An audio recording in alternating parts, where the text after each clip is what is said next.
Max. Here we go. Joining us right now at Lakers Media Day at the UCLA Health Training Center is Max Christie.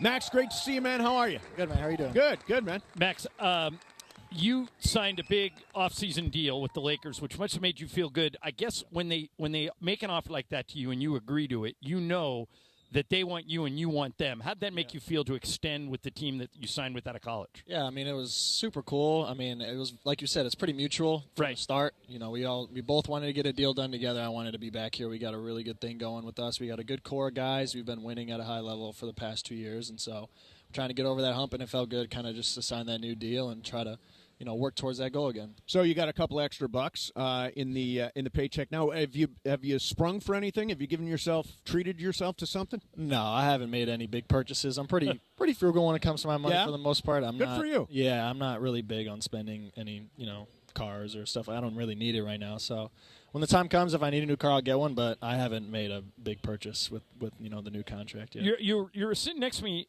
I'm trying to get used to this. You wearing number 12. Yep. What was the reason for the jersey change? Yeah, so 12 was my high school. That was like my childhood number that I first picked. So that's my high school number. TP had it last year, right? Torian Prince. TP had it last year. Yep. And then my brother, who plays for the Clippers now, also wears number 12. So I thought it would be pretty cool if we both kind of wear the same number. And again, it was kind of like my first number that I picked. I forgot that your brother plays for the Clippers. Are you two living together?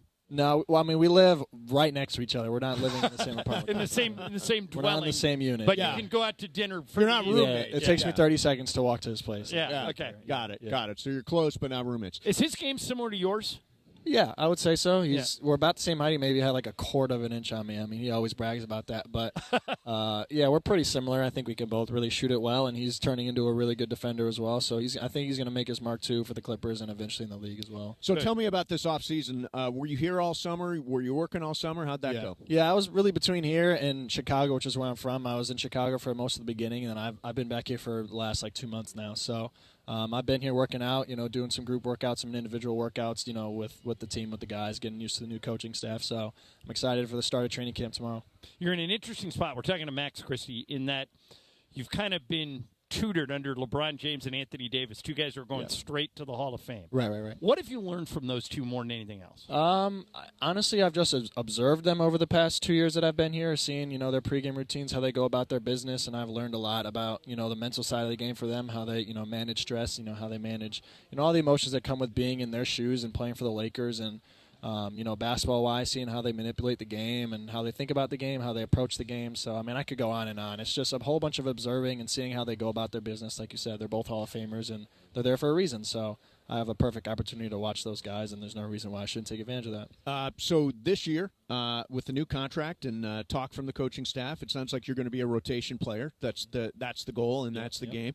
Does extra pressure come along with that, knowing that you're going to be in that rotation every game in and game out? Yeah, I mean, not really. I think for me it's honestly exciting. It's something I've been wanting to do for the past 2 years that I've been here, and now it's my opportunity to go do it. And I'm super excited. I feel like I'm very prepared. I've prepared myself all off season. I prepared myself really for the last 2 years for this. So, I have no doubts about myself. Obviously some games are going to be good, some games are going to be bad, but I'm very process oriented. So I'm looking forward to kind of, like you said, being in the rotation. Hopefully I earn that spot, and trying to go through up and downs of the season, trying to stay even keeled. And obviously the end goal for us as a team is win a championship. So if I can contribute to that in any way, then I'm looking forward to it. Max Christie is with us, and you and I talked about this during the season a bunch, but you now jump higher and run faster than you did when we drafted you. Yeah, for sure. You're a better athlete now than you were when you came out of Michigan State.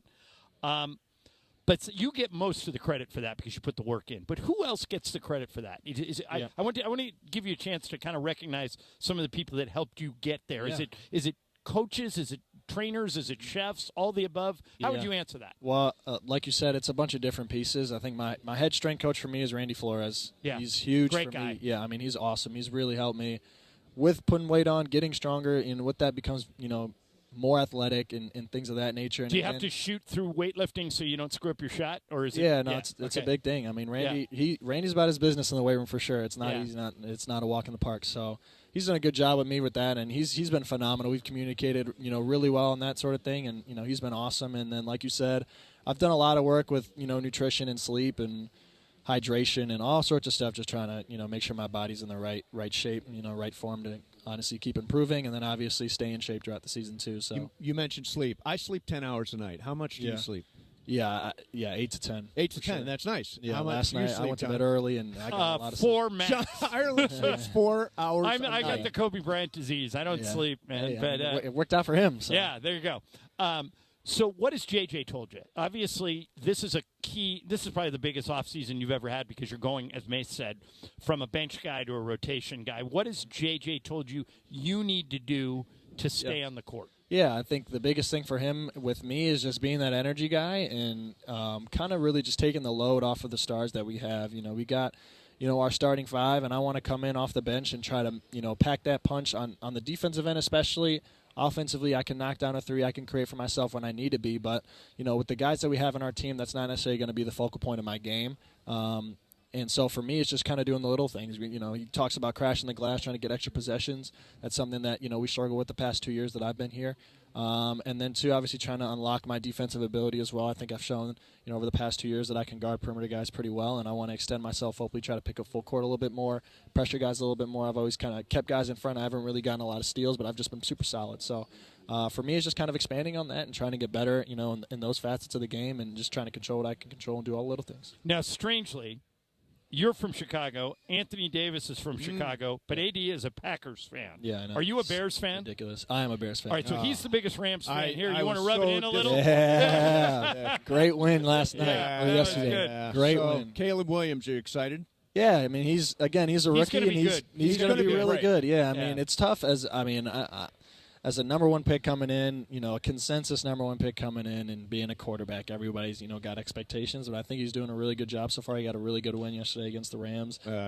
Just stop saying that. Yeah, so, I mean, the Rams are a good team, too. And, so it was a big win for him. I think I'm sure it boosted his confidence a lot. I know I have confidence in him. I'm a huge fan of, the Bears, and, I want I'm a huge Caleb fan. I think he's going to be a transcended quarterback. Yeah, I think I'm incredibly high. Yeah. It's weird. It sucks seeing people kind of count them out after 1 or 2 games. Yeah, it makes no sense. Yeah, it doesn't. Yeah. So you get, it's the first time going through, a new job and, on the highest stage of football. So he's got to get used to it, and he's getting his legs underneath him. He's going to be good. All right, Max, really excited for you this year, man. I think you're going to get some opportunities you maybe didn't get last year, so take advantage. Yes, good thank luck. you guys. You Appreciate it. All right, Great luck to you, thanks. guys. Thank you.